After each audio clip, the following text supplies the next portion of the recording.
Weton Pahing, mantra leluhur yang tidak pernah diajarkan sembarangan. Pernahkah Anda merasa hidup ini seperti ditahan oleh sesuatu yang tidak kelihatan? Bekerja keras, tapi hasil selalu terasa setengah. Berusaha jujur, tapi justru sering diuji. Ingin melangkah cepat, namun seperti ada tangan halus yang berkata, "Tunggu dulu." Jika Anda lahir di Weton Pahing, dengarkan baik-baik. Karena dalam primbon Jawa, pahing bukan weton biasa. Ia bukan diciptakan untuk berisik, bukan untuk pamer hasil, dan bukan untuk menang cepat. Pahing adalah weton penyimpan tenaga besar, namun hanya bekerja jika dipanggil dengan cara yang benar.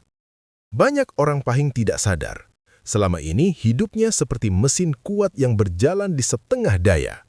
Bukan karena kurang usaha, melainkan karena potensi leluhur di dalam dirinya belum pernah dibangunkan. Leluhur Jawa tidak menyebutnya nasib buruk. Mereka menyebutnya energi yang tidur. Dan energi yang tidur, jika dibangunkan dengan kasar, justru bisa berbalik menjadi beban hidup. Disinilah banyak orang pahing salah paham. Mereka mengira solusi hidup adalah lebih keras, lebih cepat, lebih nekat. Padahal bagi pahing, jalan hidup justru terbuka saat batin tenang, niat lurus, dan laku selaras. Video ini bukan sekedar cerita primbon. Ini adalah peta batin tentang bagaimana leluhur Jawa membaca pahing sebagai pribadi yang tidak bersinar di awal, tapi sulit dikalahkan di akhir. Tidak kaya instan, tapi stabil dan tahan lama. Tidak banyak bicara, tapi sekali bergerak, dampaknya panjang. Jika Anda pahing dan sering merasa hidup terasa berat tanpa alasan jelas, rezeki datang tapi selalu lewat jalur berliku, banyak potensi tapi seperti ada yang menahan, maka kemungkinan besar bukan hidup Anda yang salah. Yang belum tepat hanyalah cara membangunkan warisan leluhur di dalam diri Anda. Sebelum kita masuk lebih dalam, saya minta satu hal sederhana. Silahkan tulis pahing di kolom komentar. Bukan untuk ritual, bukan untuk klinik, melainkan sebagai penanda niat dan kesadaran bahwa Anda siap memahami diri sendiri lebih dalam. Dan pastikan Anda menonton video ini sampai akhir, karena di bagian terakhir ada pesan leluhur Jawa yang tidak pernah dituliskan sembarangan, pesan yang sering diabaikan oleh orang pahing, padahal justru itulah kunci hidup mereka. Tenang saja, tidak ada janji instan. Tidak ada janji kaya mendadak.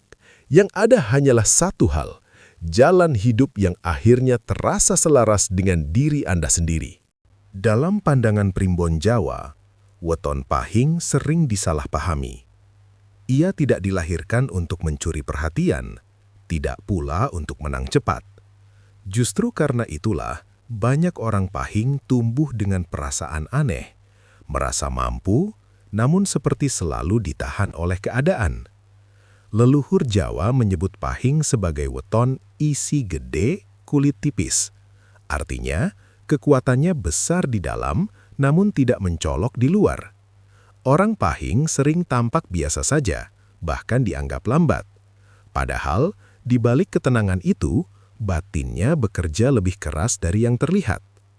Sejak kecil, banyak pahing mengalami pola hidup yang mirip.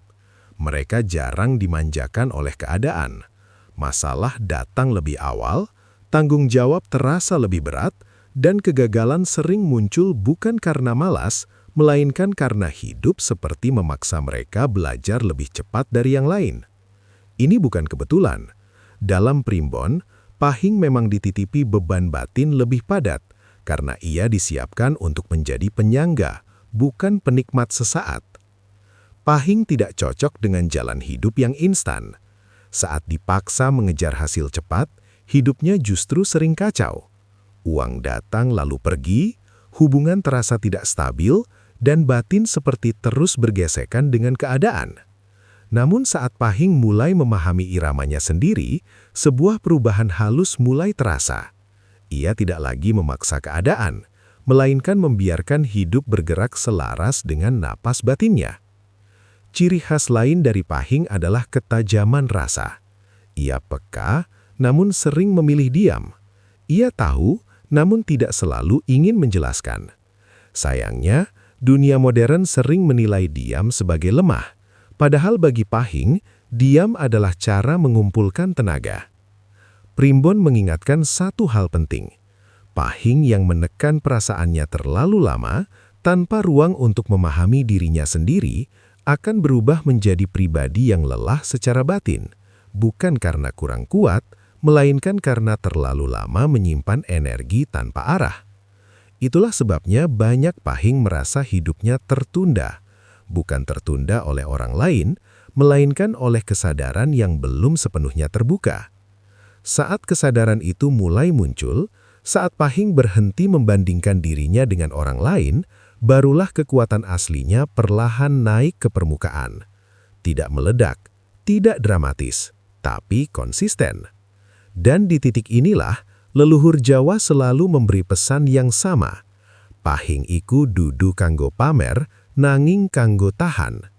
Pahing bukan diciptakan untuk terlihat hebat di awal, melainkan untuk tetap berdiri saat yang lain mulai jatuh. Bab ini adalah fondasi, karena sebelum membahas mantra, rezeki, atau perubahan nasib, orang Pahing harus terlebih dahulu mengerti dirinya sendiri. Tanpa pemahaman ini, segala laku batin hanya akan menjadi beban, bukan pembuka jalan. Dan justru disitulah banyak Pahing gagal, bukan karena kurang usaha, melainkan karena salah membaca dirinya sendiri. Dalam Primbon Jawa, ada keyakinan tua yang jarang dibahas secara terbuka. Tidak semua weton membawa darah batin leluhur yang aktif. Sebagian hanya menjalani garis hidupnya sendiri. Namun Pahing termasuk golongan yang mewarisi getaran lama. Getaran yang tidak selalu terasa nyaman, tapi sangat berdaya jika dipahami. Warisan ini bukan tentang kesaktian, apalagi keistimewaan untuk dibanggakan. Leluhur menyebutnya sebagai tanggung jawab batin. Artinya, orang Pahing tidak hanya hidup untuk dirinya sendiri, melainkan membawa sisa-sisa laku, niat, dan doa dari generasi sebelumnya. Inilah sebabnya banyak Pahing merasa hidupnya lebih berat tanpa sebab jelas. Masalah muncul seolah berlapis. Satu selesai, yang lain menyusul.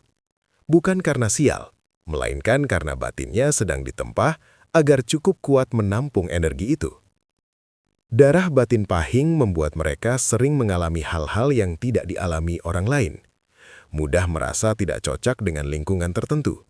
Tidak betah di tempat yang terlalu bising secara batin. Dan cepat lelah jika harus berpura-pura menjadi orang lain. Primbon menjelaskan, ini terjadi karena batin Pahing tidak tahan kepalsuan.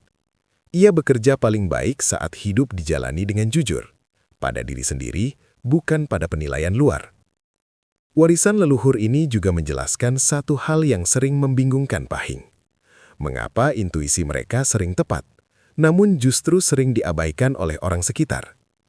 Pahing melihat lebih dulu, tapi hasilnya baru terlihat belakangan. Leluhur Jawa percaya, darah batin Pahing tidak boleh dibuka secara paksa. Jika dipancing dengan ambisi, iri, atau nafsu hasil cepat, energi ini justru berubah menjadi beban hidup.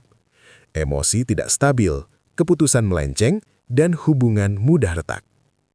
Itulah sebabnya banyak Pahing mengalami fase hidup yang terasa gelap. Bukan karena jalannya salah, melainkan karena ia sedang berada di masa pengendapan.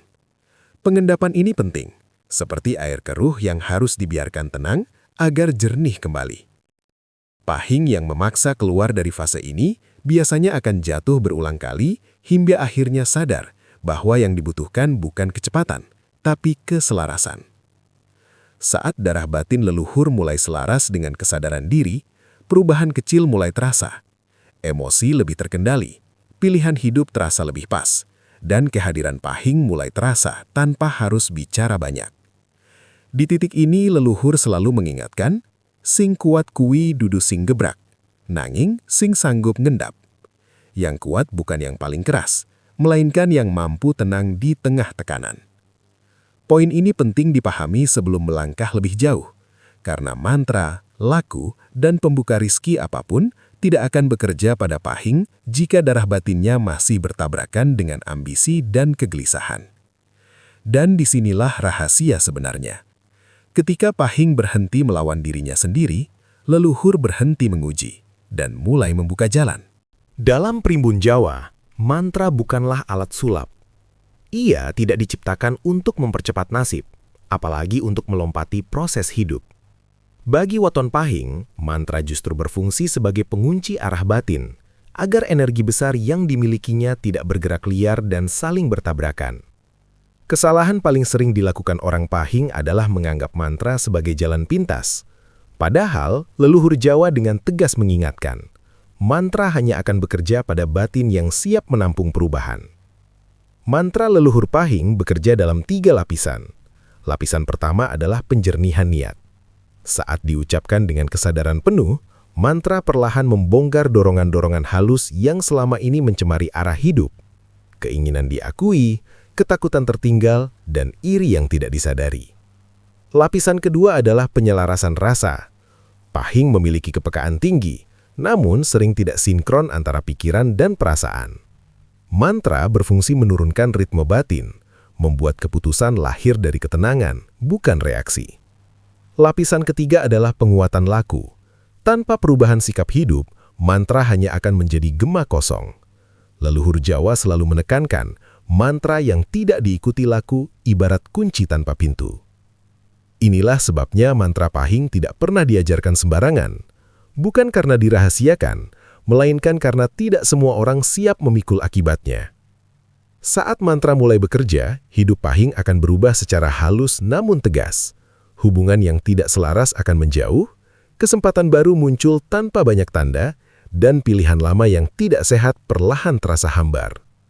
Banyak Pahing mengira fase ini sebagai kehilangan, padahal itu adalah penyarinan. Leluhur menyebutnya proses ngresiki dalan, membersihkan jalan hidup. Mantra juga berfungsi sebagai penahan ego. Energi besar tanpa kendali akan melukai pemiliknya sendiri. Karena itu, Pahing yang menggunakan mantra dengan niat pamer atau pembuktian justru sering mengalami kemunduran. Rezeki seret, batin gelisah, dan keputusan melenceng. Sebaliknya, Pahing yang menggunakan mantra sebagai sarana refleksi akan merasakan perubahan yang sulit dijelaskan dengan logika. Hidup terasa lebih pas, usaha tidak lagi melawan arus, dan kegagalan tidak lagi memukul sekeras sebelumnya. Primbon mengajarkan satu prinsip penting. Mantra tidak mengubah dunia, tetapi mengubah cara seseorang berjalan di dalam dunia itu. Ketika cara berjalan berubah, jalan pun ikut menyesuaikan. Disinilah kekuatan sejati mantra leluhur Pahing berada, bukan pada bunyi katanya, melainkan pada kesadaran yang tumbuh setiap kali ia diucapkan dengan jujur. Dan sebelum melangkah ke tahap berikutnya, leluhur selalu meninggalkan peringatan halus. Jika batin masih penuh tuntutan, mantra hanya akan menjadi beban baru, bukan pembuka jalan. Poin ini menjadi jembatan penting, karena setelah mantra mulai bekerja, hidup Pahing tidak akan kembali seperti sebelumnya. Dalam Primbon Jawa, perubahan besar hampir tidak pernah datang dengan suara keras. Ia hadir pelan, nyaris tidak disadari, dan sering disalahartikan sebagai kebetulan. Begitu pula ketika mantra leluhur Pahing mulai aktif. Tidak ada ledakan nasib, tidak ada keajaiban instan. Justru tanda pertamanya adalah perubahan rasa. Pahing mulai merasakan ketenangan yang aneh. Masalah masih ada, tekanan belum sepenuhnya pergi, namun batin tidak lagi panik seperti sebelumnya. Ini bukan karena masalah mengecil, melainkan karena batin sudah tidak mudah goyah. Tanda kedua adalah kejernihan dalam mengambil keputusan. Hal-hal kecil yang dulu membingungkan, kini terasa lebih jelas arahnya. Bukan karena logika bertambah tajam, tetapi karena suara batin tidak lagi tertutup oleh kegelisahan. Primbon menyebut fase ini sebagai ketemu dalan. Seseorang mulai merasa berada di jalurnya sendiri, meski jalur itu belum tentu terlihat menguntungkan di mata orang lain. Tanda ketiga adalah perubahan relasi. Orang-orang yang selama ini menyedot energi perlahan menjauh. Bukan dengan konflik besar, melainkan lewat jarak yang tercipta secara alami. Sebaliknya, sosok-sosok baru hadir dengan peran yang lebih tepat. Memberi dukungan, peluang, atau sekedar kehadiran yang menenangkan. Banyak Pahing salah membaca fase ini sebagai kesepian. Padahal inilah proses penyaringan batin agar energi tidak terus bocor ke tempat yang salah. Tanda keempat adalah rezeki yang mengalir lebih stabil. Bukan jumlahnya yang langsung melonjak, tetapi ritmenya menjadi lebih bisa diandalkan. Pahing mulai menyadari bahwa hidupnya tidak lagi diwarnai naik turun ekstrim seperti sebelumnya. Leluhur Jawa lebih menghargai rezeki seperti ini. Cukup, bertahan, dan tidak menguras batin. Tanda kelima, dan sering paling terlambat disadari, adalah cara orang lain memandang Pahing berubah. Yang dulu meremehkan mulai mendengar, yang dulu mengabaikan, kini bertanya. Bukan karena Pahing berubah menjadi lebih keras, melainkan karena aura batinnya mulai terkunci rapi. Primbon menegaskan, saat mantra mulai aktif, Pahing tidak perlu membuktikan apapun. Justru semakin ia tenang, semakin kuat pengaruhnya terasa. Namun, ada peringatan penting di tahap ini. Jika Pahing tergoda mempercepat hasil, atau mulai membandingkan dirinya dengan orang lain, energi yang sudah rapi ini bisa kembali kacau. Leluhur selalu mengingatkan, tanda wiskaton ojo banjur kesusu. Jika tanda sudah terlihat, jangan lalu tergesa-gesa. Poin keempat ini menjadi cermin.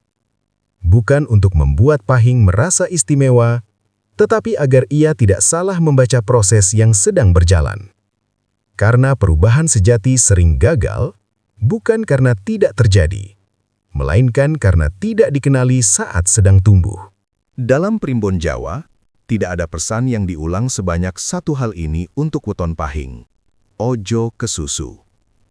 Bukan karena Pahing lambat, melainkan karena daya hidupnya tidak dirancang untuk tergesa-gesa. Leluhur Jawa memahami satu kenyataan penting. Energi besar yang dilepas terlalu cepat tidak akan membangun, melainkan menggerus pemiliknya sendiri. Karena itu, Pahing diciptakan dengan ritme panjang, pelan, stabil, dan sulit runtuh. Banyak orang Pahing merasa hidupnya terlambat, melihat orang lain lebih dulu mapan, lebih cepat diakui, lebih cepat berhasil. Namun Primbon justru menyebut fase ini sebagai masa penguatan akar.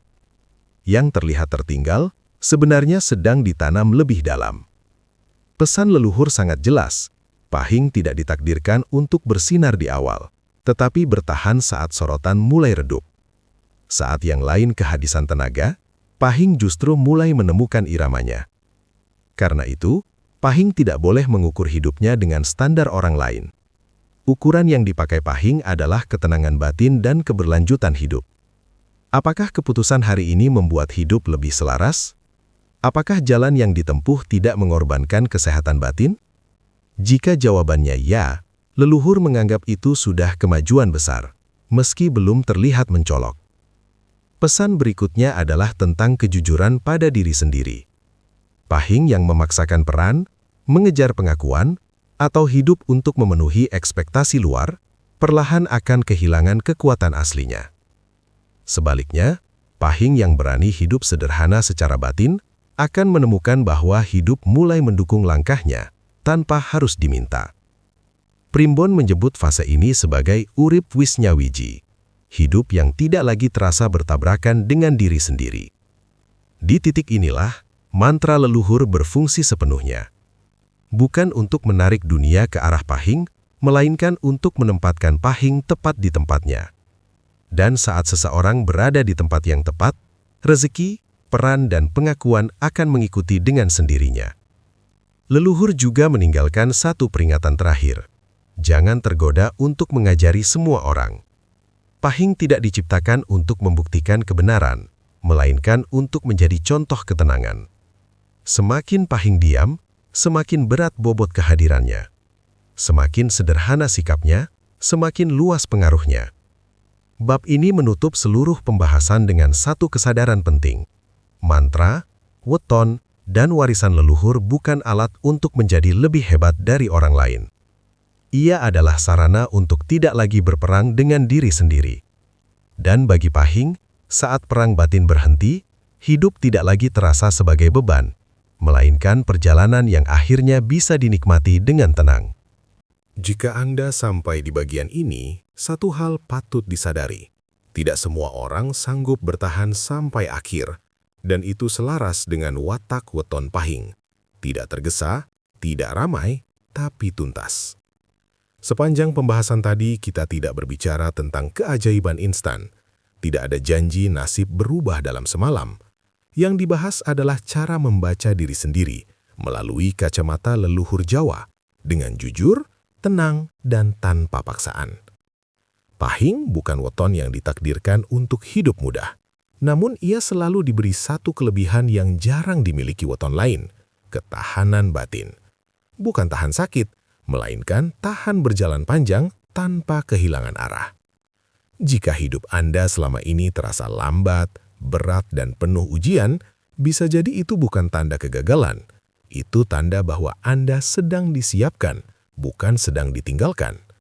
Leluhur Jawa tidak pernah salah membaca pahing.